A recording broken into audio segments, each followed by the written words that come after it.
What's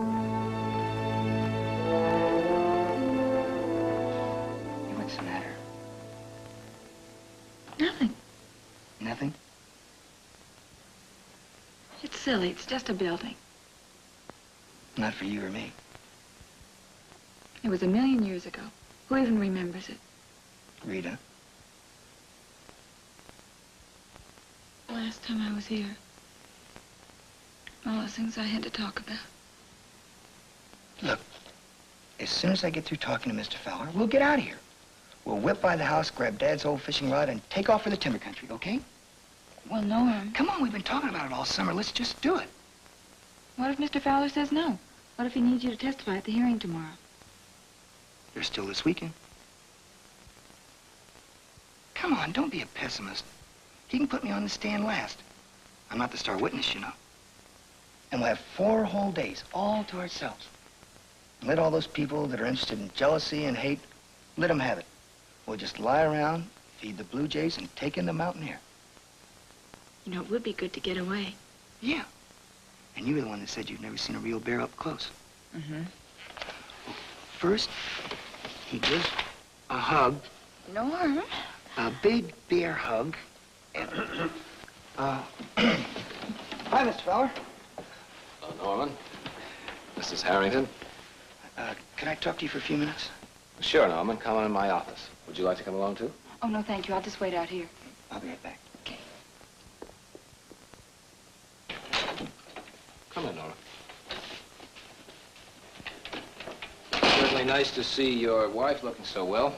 I didn't think it mattered to you. Norman, my job is to be objective, not a sadist. What can I do for you? Well, I was wondering if you wanted to brief me. Brief? When you were called as a witness in Rodney's case, did Stephen brief you? Sure. Otherwise, I would have been so shook up, I wouldn't know what to say to anything. Well, there's no need to be shook up this time, Norman. Just answer my questions exactly the way you feel. Okay. Yes? Well, Rita and I kind of wanted to go camping. Oh, well, why don't I put off calling you till Monday, then? That'll give you 4 days. That'd be great. Thanks, Mr. Fowler.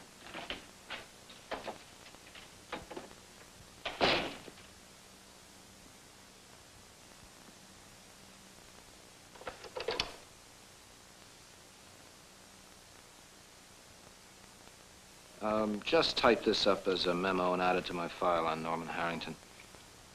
Direct examination of Norman Harrington should include a line of questioning which would allow the witness to talk as freely as possible.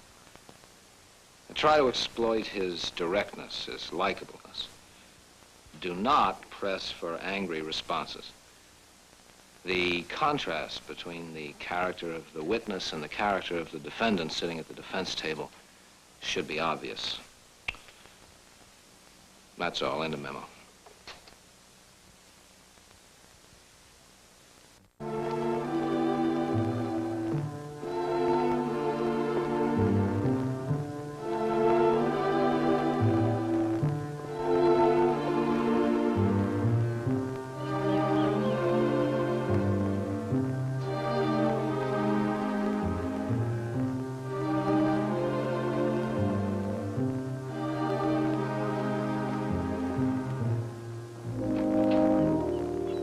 Sandy?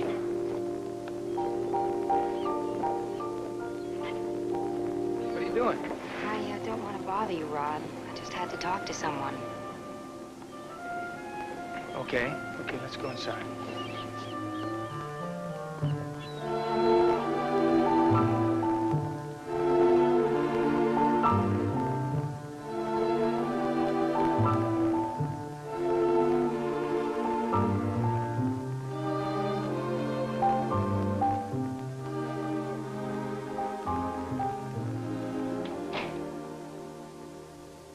Standing out there. Not long. I didn't want to come barging in. I know I've been a terrible pest. Tell me, what if I hadn't seen you? You don't think much of me, do you? I wouldn't blame you. I guess I've come on to you about 50 times. So you've come on. It's just that I've never met anyone like you before. There's nothing special about me. I think there is. Look, Sandy. I'm not coming on now, Rod.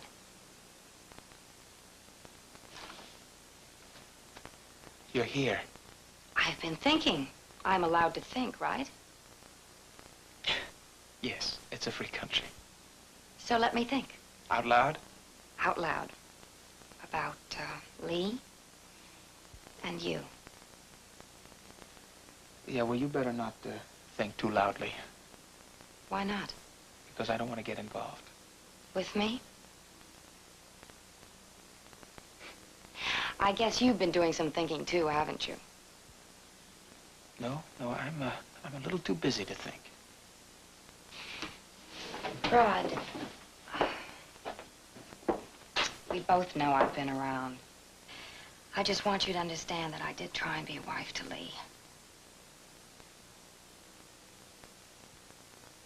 I'll buy that. Now, may I get back to work? I'd like to talk. Why? I don't want you to think I'm cheap. Don't set me up, Sandy. I'm in a trap. I can't get out.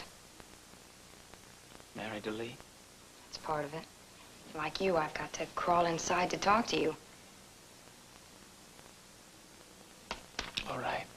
All right. What is it? I just want you to know that I loved Lee. I still could, maybe, if he'd let me, if he knew how. Hey, I still don't see. How this involves you? Why do you think Lee blew up? Because of Ann Howard. And you. You were everything Lee would like to be. And everything I would like Lee to be. You know that. He's in jail. I just want to talk. I don't know what to do. About Lee?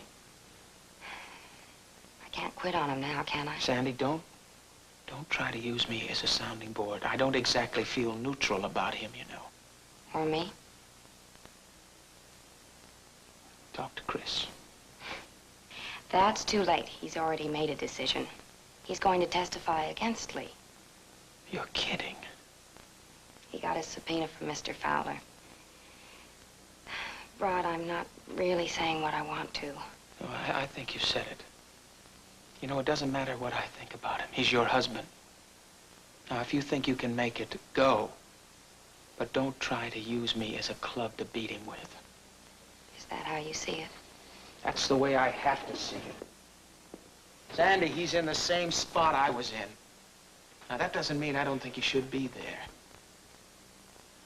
But I know what it's like.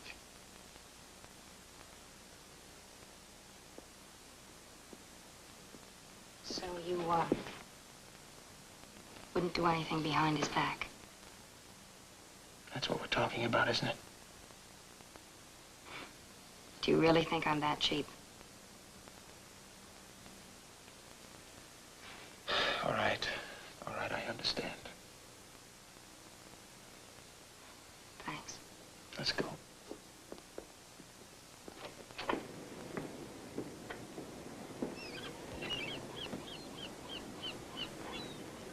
Do you remember that evening you went sailing and I was on the wharf? You did look back at me, didn't you? Yes, Sandy, I look back. What red-blooded American wouldn't?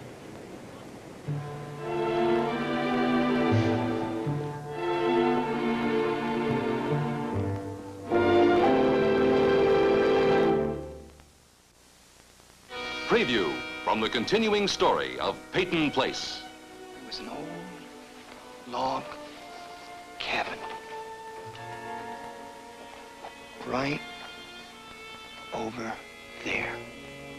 Nobody knew about it. Guard! I'm gonna make your lover boy pay for this, and not with a crummy check.